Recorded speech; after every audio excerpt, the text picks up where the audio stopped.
Olá, olá você que acompanha o nosso canal. Estamos aqui mais uma vez para discutir uma outra questão educacional, não é, no nosso país.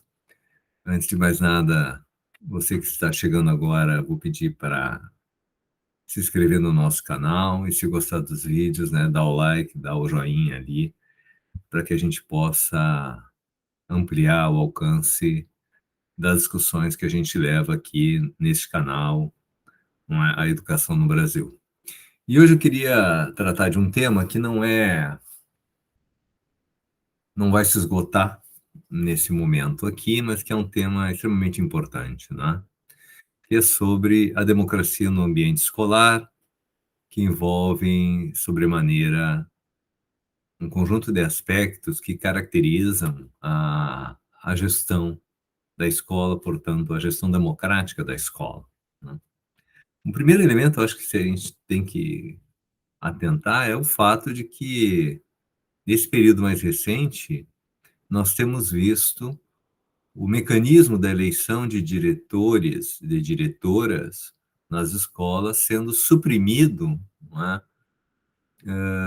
nas redes municipais e até mesmo estaduais pelo país. Não é? Isto é um fato grave, em meu juízo, né, e um fato importante que a gente tem que considerar, né? Muitos prefeitos e prefeitas entendendo, né, que a direção da escola não tem que ser vinculada, não é, à vontade coletiva, aos interesses da comunidade escolar, e, pelo contrário, tem que estar atrelado, não é, às forças políticas que ocupam temporariamente o poder executivo, acabam por suprimir as eleições de diretores, de diretoras, e valendo-se de um argumento normativo, não é?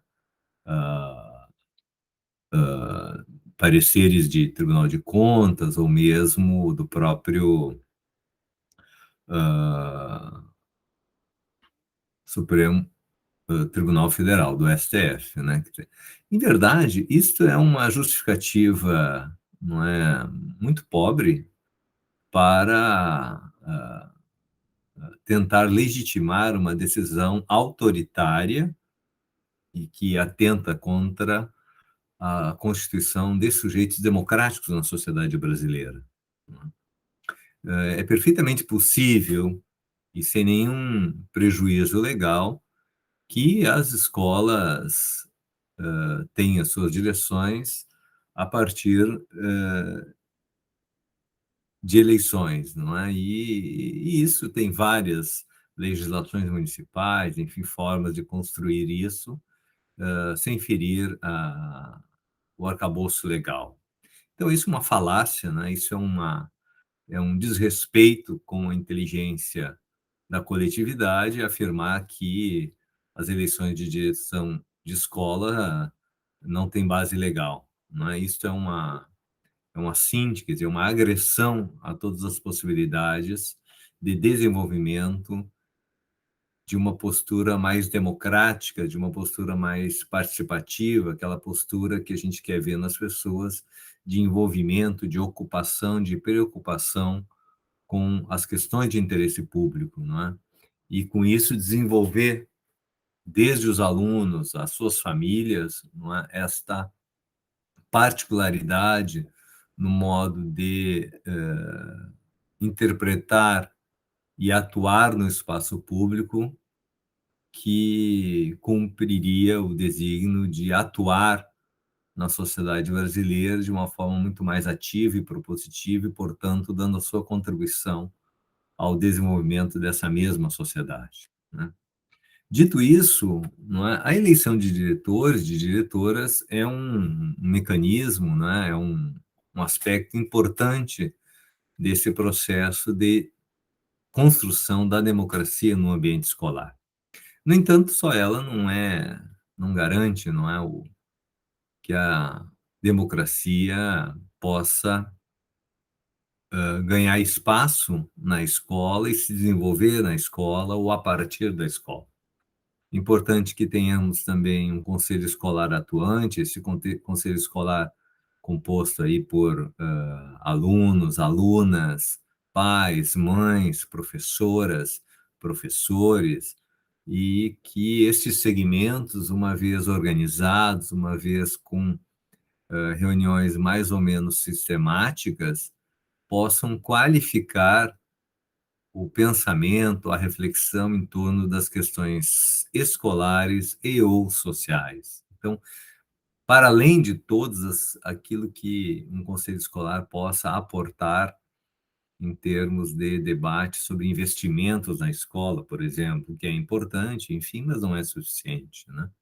Então, questões pedagógicas, questões políticas, questões de interação e de diálogo com a comunidade escolar são aspectos importantes da atuação do conselho escolar que precisam ser observados, senão potencializados, não é? Da mesma forma, eu queria aqui tratar dois temas importantes nessa dimensão da gestão democrática, que não são totalizantes nem abarcativos, mas me parece que são substantivos, né? O primeiro deles é a democracia na sala de aula, na interação entre professora e seus estudantes, entre professores e alunas e alunos. Os projetos pedagógicos, os processos de ensino-aprendizagem, as atividades pensadas, elas são, em verdade, são aquele esqueleto do funcionamento da escola, que organizam o funcionamento da escola e que convidam, então, crianças, jovens e adultos, professores, funcionários, a interagir, né? E aqui a nossa atenção recai sobre como que lidamos com essa interação, não é? Quer dizer, como que oportunizamos, nós adultos, especialmente os docentes, oportunizamos situações em que os alunos e as alunas possam ter, vivenciar e experienciar momentos onde eles são chamados a refletir sobre questões de interesse público ou mesmo questões relacionadas ao próprio conteúdo escolar, né? Então, o que eu quero chamar a atenção aqui, especialmente das professoras e dos professores, para a gente se perguntar, não é? Em que medida eu garanto a liberdade necessária para que as crianças, para que os jovens, alunos e alunas que estão se relacionando comigo, expressem o que pensam, não é? Possam, que garantias eu dou para que esse sujeito expresse as suas ideias, expresse o seu modo de ser, não é? Em que momento eu garanto isso? E mais do que isso, em que momento eu crio situações onde as crianças e os jovens possam ser autônomos, né? Serem protagonistas de ações no âmbito escolar que redundem na experimentação do jogo democrático, né? Então, me parece que aí temos algo que nós precisamos conferir uma atenção maior. A outra questão que eu queria chamar a atenção é a relação com a comunidade, né? Há que se perguntar à escola, e esse movimento de aproximação com a comunidade não é um movimento que a gente possa esperar que os pais e as mães façam, não é?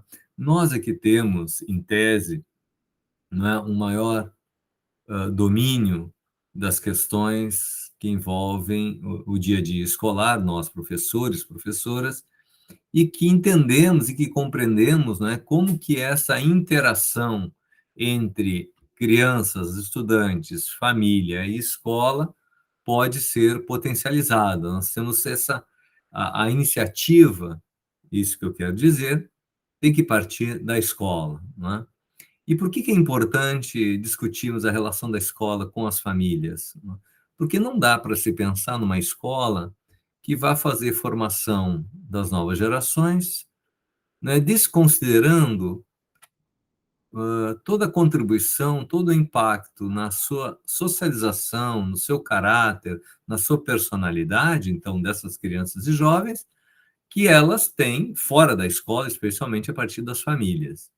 E se considerarmos, não é, que mais de 80% das matrículas da educação básica nesse país são de escola pública e que, portanto, atendem às camadas média-baixa, as camadas populares, os subalternos, como diria Antônio Gramsci, né? Essa comunidade, então, essa população, essas famílias, tendencialmente, não é, tem um entendimento, não é, muito restrito da realidade. Nessa escolaridade, vamos, não é, considerar, geralmente os pais são raros aqueles que têm ensino médio, mais raros ainda aqueles que têm ensino superior. E muitos deles, inclusive, abandonaram a escola, foram expulsos da escola, não completaram o circuito escolar. Então, é importantíssimo que a gente também possa considerar a possibilidade de estreitar laços e momentos de diálogo com essas famílias, com a comunidade, né? E aí a escola pode criar momentos mais sazonais ou mais intermitentes, não é? Uma vez por mês, enfim, de diálogo, construir pretextos para o texto, não é? Vou dar dois exemplos aqui de encaminhamentos que a gente poderia ter nas escolas nesse sentido, né? O primeiro seria organizar um ciclo de encontros, não é? Pode ser um café, organizar cafés, enfim, pode ser à noite ou pode ser sábados pela manhã, onde pais e professores, né, com pais, mães e professoras, confraternizam, né, no café da manhã, mas também, em paralelo, né, nesse momento, se organiza uma atividade direcionada a potencializar esse diálogo, abre parênteses, formativo, fecha parênteses, e de aproximação, então, das pessoas e de, eu diria, de confluência cognitiva, né, que possa ter desdobramentos no arsenal conceitual, tanto de pais, de mães, quanto de professoras sobre a compreensão da realidade, né? Os temas são múltiplos, são vários, cabe aí aos docentes planejar, pensar essa situação. Um segundo momento é tentar incidir sobre a interpretação, a leitura, a percepção que as famílias têm do espaço escolar, tendo em vista que ele sustenta uma leitura, uma memória sobre o ambiente escolar, não é construída, então, no seu tempo de vida escolar, né, de passagem pela escola.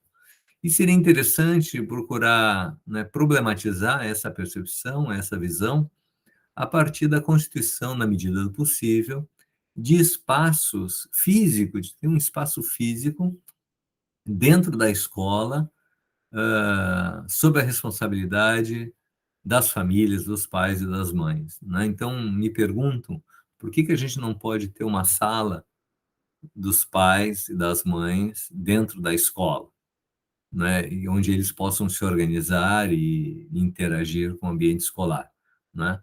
Um pouco nessa lógica de tentar, então, desestabilizar o ambiente escolar, tentando construir outras formas de interação também a partir da organização do espaço da escola. Bom, era isso por hoje. Eu espero que tenham gostado, então, do que nós discutimos aqui hoje e aguardo vocês aí para a nossa próxima conversa. Um grande abraço.